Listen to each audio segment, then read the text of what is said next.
தாலி கட்டுற சமயம் பார்த்து எவ்ளோ பொண்ணுக்கு கல்யாணம் நின்றுருக்கு தெரியுமா? பொண்ணுக்கா?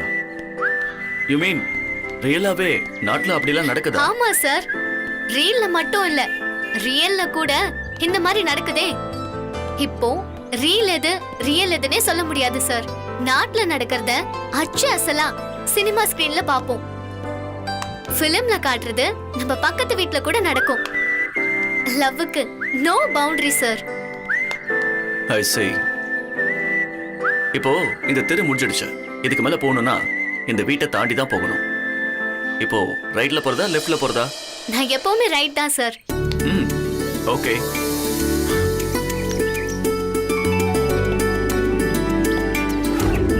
லவ் பத்தி பேச ஆரம்பிச்சாலே அப்படிதான் சார். எங்க போறோம், எவ்வளவு தூரம் நடக்கிறோன்னு எதுவுமே தெரியாது. மனசுக்குள்ள லவ் வந்துட்டாலே மணிக்கணக்கா நடக்க தோணும், கவிதைலாம் எழுத தோணும், பாட தோணும். அட சும்மாவே வானத்தை பார்த்துட்டே இருக்கணும்னு தோணும். அப்படியா? லவ் ஸ்டோரியில லாஜிக்கே பார்க்க கூடாது சார். ஏன் தெரியுமா? நிஜ லவ்ல லாஜிக்கே கிடையாது sir. Because love is a magic sir. இத ப்ரூவ் பண்றது தான் ரொமான்டிக் சினிமாவோட நோக்கமே. அதனால தான் ஹீரோவும் ஹீரோயினும் லவ்ங்கிற பேர்ல என்ன கிறுக்குத்தனம் பண்ணாலும் நமக்கு பிடிச்சு போயிடுது. லவ்வர்ஸ் போட்டோவை காஃபில கரைச்சு குடிச்சாலும் பிடிக்குது, ரயில் பின்னாடி கிறுக்குனாலும் பிடிக்குது, ரெண்டு பேரும் கேன்சர் வந்து காதலிச்சாலும் பிடிக்குது.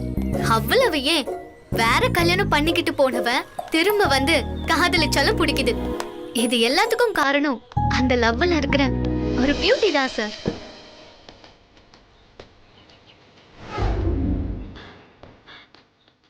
அனு, இன்னைக்கு உங்க அம்மா செஞ்ச இட்லி ஃப்ரை செம்ம டேஸ்டா இருந்துச்சு. ஆமா சார், அவங்க பண்ற இட்லி ஃப்ரைனா எனக்கு ரொம்ப பிடிக்கும். எங்க வீட்ல வேஸ்ட் மேனேஜ்மெண்ட்டை கரெக்டா ஃபாலோ பண்ணுவோம். பெஸ்ட் அவுட் ஆஃப் வேஸ்ட் கேள்விப்பட்டிருப்பீங்களே. டூத் பிரஷ்லாம் வேஸ்ட் பண்ணாம க்ளீன் பண்றதுக்கு யூஸ் பண்ணுவோம். தேங்காய் பாட்டில் எல்லாம் காலியானதும் அதை டிசைன் பண்ணி ஷோகேஸ்ல வச்சிருவோம். கேலண்டர் டேட்டு கூட கிழிச்சு வீசறது இல்ல, அதுக்கு பின்னாடி காலியா தானே இருக்கும், அதை சின்ன நோட் பேடா யூஸ் பண்ணிப்போம். வாவ்.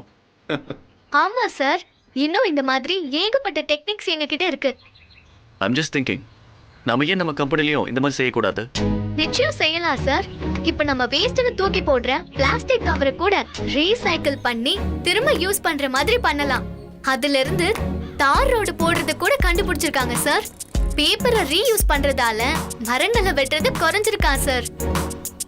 எல்லாத்தையும் இப்படி திரும்பவும் ரீயூஸ் பண்ண முடியுங்கிற நம்பிக்கையை வளர்க்கறது எல்லாத்துக்கும் நல்லது சார். ட்ரூ.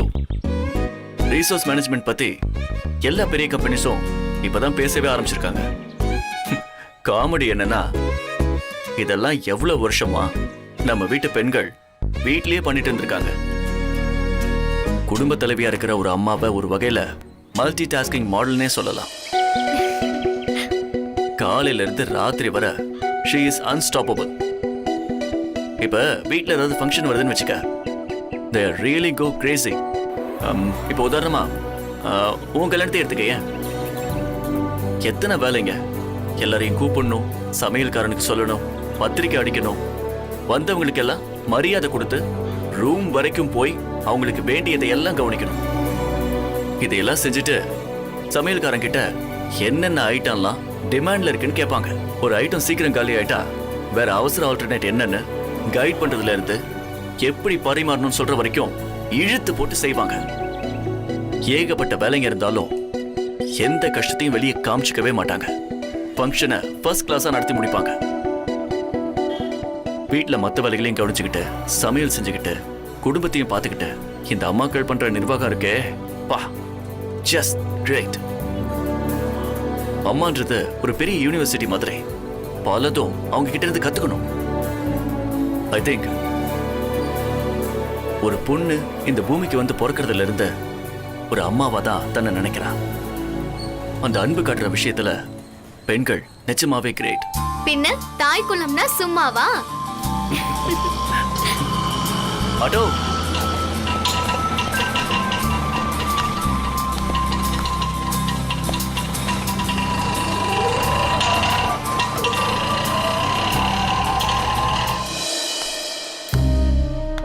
ரம்யாம்மா, ம், வாங்க வாங்க.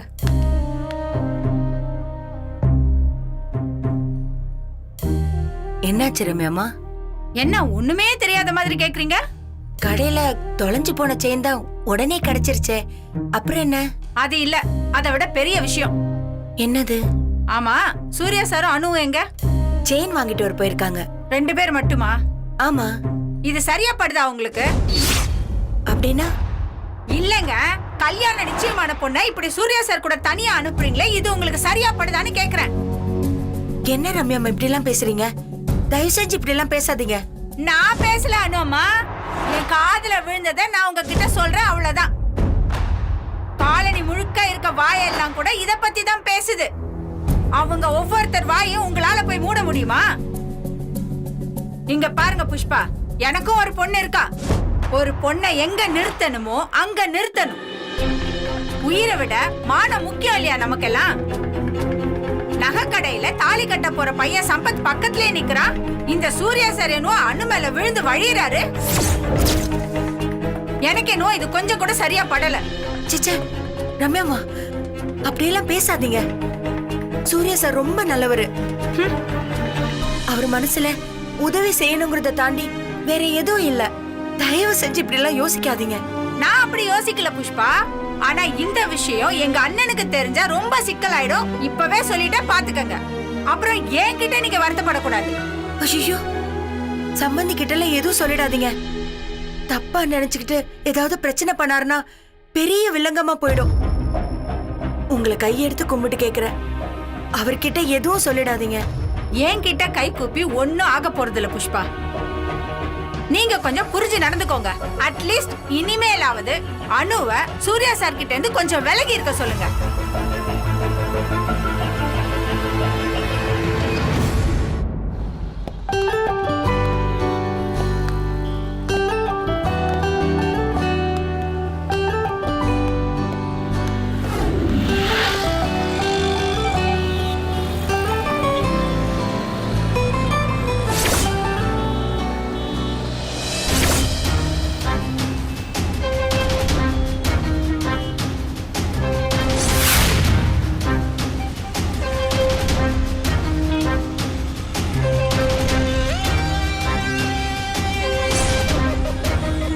அப்பாடா, நல்ல வேலை பைத்தியக்காரன் இங்க இல்ல.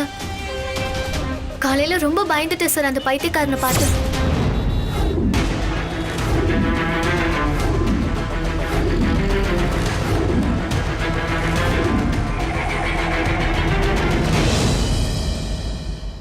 அவர் ஆக்சுவலா ரொம்ப பெரிய மனுஷங்க. எங்க பொண்ணு கல்யாணத்துக்கு ஹெல்ப் பண்ணணும் தான் இங்க வந்திருக்காரு. பெரிய மனுஷங்க ஹெல்ப் பண்ணாலே அதுக்கு மீனிங்கே வேற. அது கூட தெரியாம இப்படி வெள்ளந்தியா இருக்கீங்களே. பெரிய இடம்னாலே கொஞ்சம் விவகாரம் பிடிச்சவங்க தான். அப்படி என்ன பெருசா விவகாரம் வந்துற போது? அவரை பத்தி உங்களுக்கு என்ன தெரியும்? இல்ல இப்ப திடீர்னியா உங்க எல்லாருக்கான அவர் மேல பாயுது.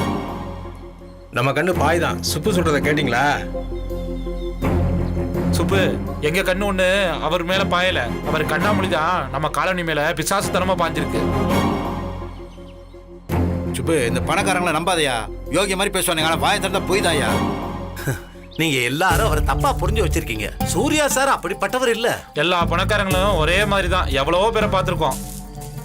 ஏ சுப்பு, நீ இப்படி பம்மிக்கிட்டு இருந்தா இவங்க எல்லாம் இப்படி ஏறித்தான் பேசுவாங்க. நீ கொஞ்சம் நல்லா ஏறித்தான் பேச. நீ கொஞ்சம் சும்மா இரு புஷ்பா. நீ சும்மா இரு. நம்ம சூர்யா சார பத்தி இவங்க எல்லாம் வாய்க்கு வந்தபடி எல்லாம் பேசுவாங்க. பாத்துக்கிட்டு சும்மா இருக்க முடியுமா?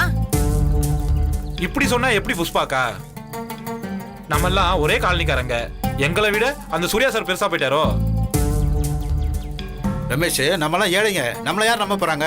ஏமாத்துறவங்கள தான் நம்புவாங்க. ஏன்னா அவங்க எல்லாம் பணக்காரங்க. யார் இப்ப ஏமாத்த வந்திருக்காங்க? சுப்பு, இவங்களுக்கெல்லாம் வயித்தெரிச்சல். சூர்யா சார் நமக்கு மட்டும் தானே உதவி பண்றாங்க. அதான் நீ வா சுப்பு.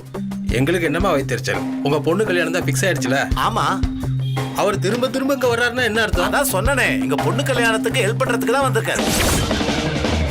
உதவி செய்யவா இல்ல உதவி செய்யறன்ற போர்வேல இந்த காலனி மொத்தத்தையும் பேரம் பேசவா? பேரமா?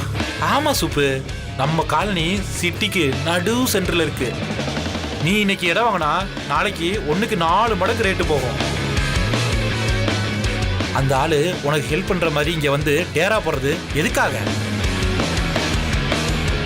நைஸா எல்லாரும் மேட்டரையும் மோப்பம் பிடிச்சு அவன் பிரச்சனைக்கு ஏத்த மாதிரி வாயடைச்சு மொத்த இடத்தையும் சுருட்டிக்கலாம்னு பாத்துக்கிட்டு இருக்காரு. இது கூட தெரியலையே உனக்கு? முதல்ல அவர் இங்கிருந்து கிளப்புற வழியை பாருங்க. இனிமே சூரிய பிரகாஷ் இந்த காலனில காலடி வைக்க கூடாது. நீயா அவரை விரட்டி விட்டுரு, இல்லைன்னா வச்சுக்க வேற மாதிரி ஆயிடும். வாங்க. என்னங்க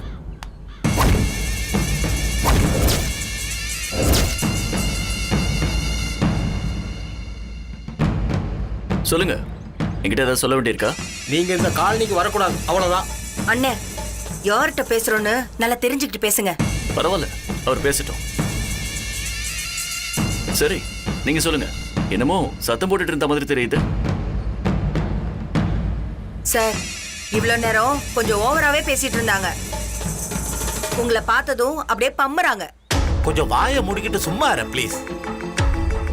இப்போ உங்களுக்கு என்ன சந்தேகம்? நானே உண்மையை சொல்லிடுறேன். சுப்பு சார், சொல்லிடலாமா?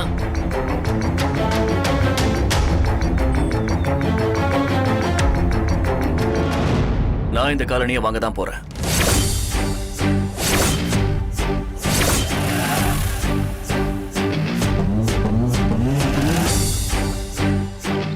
சார் இருங்க இருங்க, நான் தான் சொன்னேன்ல, எனக்கு தெரியும் இப்படிதான் நடக்கும்னு. ஏன் சார், இதுக்கு நாங்கள் ஒத்துக்கோன்னு நினச்சிங்களா? இங்க பாருங்க, என்ன வச்சும் செஞ்சு இங்க அபார்ட்மெண்ட் கட்டணும்னு முடிவெடுத்தாச்சு. யாரெல்லாம் ஒத்துக்கிறீங்களோ அவங்களுக்கெல்லாம் ஒரு ஃபிளாட் தரேன். சுப்பு சாருக்கு 3 பெட்ரூம் ஃபிளாட் தரதா சொல்லியிருக்கேன்.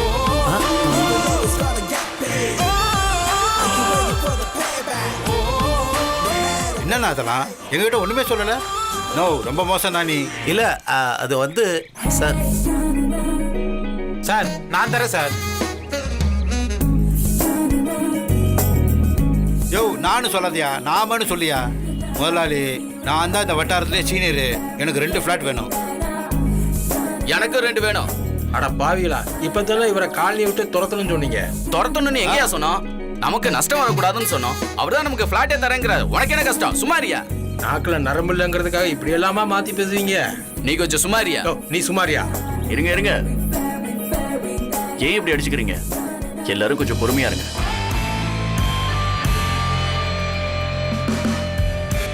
இதுல இருந்து என்ன புரியுது சொல்லுங்க? இந்த காலனியை காலி பண்ண நான் தேவையில்லை. காசு இருக்கிற யார் வேணாலும் வந்து இதை ஈஸியா தட்டி பறிச்சு பிளாட் கட்டலாம். ஏன்னா இதுக்கு ஆதாரமா இருக்கிற நீங்களே உறுதியா இல்ல. உங்களுக்கு யார் மேலேயும் நம்பிக்கை இல்ல. சரிங்க, நான் வெளியாள், என்ன நம்ப வேண்டாம். ஓகே, ஆனா உங்களுக்கு சுப்பு சார எத்தனை வருஷமா தெரியும்? கேவலம் 3 பெட்ரூம் ஃபிளாட்டுக்காக உங்களையும் இந்த காலனியும் அவர் விட்டு கொடுத்துருவாரா என்ன? லேசா ஆசை காட்டினதும் நீங்கெல்லாம் எவ்வளவு ஈஸியா விழுந்துட்டீங்க. அடடடா, என்ன வாய் என்ன வாய். இப்ப புரியுதா உங்க லட்சணம்? உங்களுக்குள்ள எப்ப சண்டை வரும் தெரியுமா? உங்கள ஒருத்தரை எப்ப விட்டு கொடுக்குறீங்களோ அப்ப. இந்த காலனில இருக்கிற கலகலப்பு, ஒருத்தர் மேல ஒருத்தர் வச்சிருக்கிற நம்பிக்கை, ஒத்துமை, யாருக்காவது ஏதாவது ஒண்ணுனா காலனிக்காரங்க கூடவே நிப்பாங்கன்ற தைரியம், இது எல்லாத்தையும் நீங்க இன்னும் வளர்த்துக்கணும். அப்பதான் இந்த காலனியும் வளரும், உங்க மத்தியில இருக்கிற உறவும் வளரும். சாரி சார், ஒரு நொடி உங்க மேல சந்தேகப்பட்டு நாங்களாம் ரொம்ப சின்னவங்களாயிட்டோம் சார். நமக்குள்ள ஒத்துமை இல்லாம மத்தவங்க மேல சந்தேகப்பட்டு என்ன பிரயோஜனம் சார்? அதான்யா, என்ன இருந்தாலும் பெரிய மனுஷன் பெரிய மனுஷன் தான்.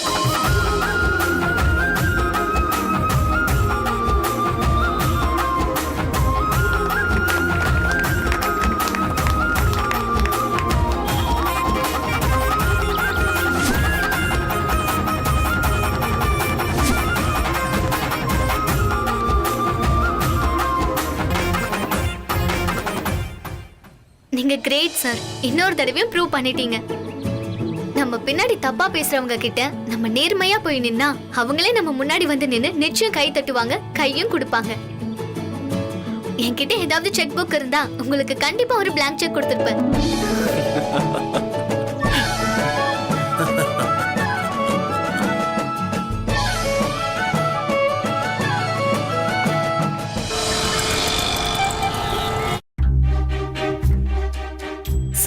தேங்க்யூ.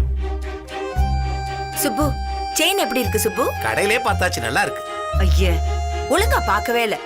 அப்படியே நல்லா இருக்குன்னு சொல்ல வேண்டியது. நீ இருக்கியே. சார், மாப்பிள்ளையோட செயின் நல்லா இருக்கா சார்? ரொம்ப நல்லா இருக்கு. அவங்களுக்கும் பிடிக்கும்ல சார்? நிச்சயமா. உங்களுக்கு ஏதாவது சந்தேகம் இருந்தா அவங்க கிட்டே கேட்கறது நல்லது. அவங்க கிட்டயா? சார், உங்களுக்கு பிடிச்சிருக்கான்னு சொல்லுங்க சார். எனக்கு ரொம்ப பிடிச்சிருக்கு. ஆனா அவங்க அபிப்பிராயம் தானே முக்கியம். அதெல்லாம் கரெக்ட் தான். இப்ப அதுக்காக ஒரு நகை கடையில நகை எடுக்க வரும்போது கூட அந்த ரகுபதி காலில் வெந்நீரை விட்டுக்கிட்டா வருவாரு. அவ்வளவு அவசரப்படுத்தினாரு. ஆரம்பிச்சிட்டியா? என்ன சுப்பு நீ இதெல்லாம் இன்னும் மனசுல வச்சிட்டு இருக்க? விடு. எப்படி விடுறது? பார்த்தல நகை கடையில அத்தனை பேர் முன்னால நம்ம பொண்ணு அணுவ எப்படி சத்தம் போட்டாருன்னு. கல்யாணம்னா இதெல்லாம் சகஜம். விடு சுப்பு. சரி, விட்டாச்சு, விடு. சரி, இத கொண்டு போய் அவங்க வீட்டுல காட்டிட்டு வாயேன். இத பாரு, சும்மா வேணும்னே என்ன அவங்க வீட்டுக்கு அனுப்பிட்டு இருக்காத. செயினை போய் காட்டிட்டு வான்னு சொன்னேன். அது ஒரு தப்பா? என்னால முடியாது. இருங்க, நான் போய் காட்டிட்டு வரேன். சார், அதெல்லாம் ஒண்ணு வேண்டாம் சார். சுப்பு, உனக்கு என்னதான் பிரச்சனை? நீயும் போக மாட்டேங்கிற, அவரையும் போக விட மாட்டேங்கிற. உன்னால எந்த வேலையும் ஒழுங்கா நடக்க கூடாது. இருங்க இருங்க, நான் போய் அவங்களை இங்க கூட்டிட்டு வரேன். எல்லாத்தையும் அவங்க திரும்ப ஒரு தடவை பார்க்கட்டும். ஓகே?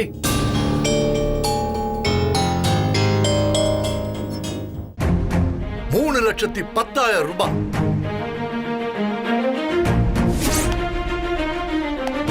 அவங்க வாழ்க்கையில அவ்வளவு பணத்தை மொத்தமா பார்த்திருப்பாங்களா? அவங்க ஒரு தாலி செயினுக்கு போய் அவ்வளவு செலவழிக்கணுமா என்ன? அந்த தாலி செயின் அணுக்கு நல்லா இருக்குல்லப்பா. டேய், நல்லா இல்லாம இருக்குமா? ஃப்ரீயா கொடுத்தா கசக்குமா அவங்களுக்கு? அண்ணன், இது எல்லாத்துக்கும் காரணம் அந்த சூரிய பிரகாஷ் தானே. இந்த புஷ்பா வீட்ல எல்லாரும் சும்மா இருந்தாலும் அவர் தான் போய் எடுத்து எடுத்து கொடுத்துக்கிட்டு இருக்காரு. ஆமாமா, நானும் அந்த கன்றாவை தான் பார்த்துக்கிட்டே இருந்தேன். நகைக்கடையில மட்டும் இல்லன்னு, கொஞ்ச நேரத்துக்கு முன்னாடி காலனி ஆளுங்க நம்ம சுப்பு கூட சண்டை போட்டப்போ இவர் என்ன வரிஞ்சு கட்டிக்கிட்டுல வந்தாரு. அப்படி என்னதான் சொக்கு பொடி போட்டு வச்சிருக்காங்களோ தெரியலையே. அண்ணன், எனக்கு என்னவோ இது கொஞ்சம் கூட சரியா படல. எங்கேயோ உதைக்குது.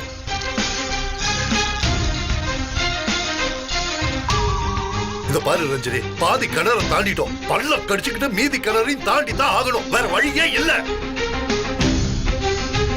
இந்த பைத்தியக்காரன் மட்டும் ஒழுங்கா இருந்திருந்தானா எல்லா பிரச்சனையும் சரியா இருக்கும். டேய், ஓ சந்தோஷத்துக்காகத்தாண்டா இவ்வளவு செலவு பண்ணிட்டு இருக்க. அது புரியலையா உனக்கு?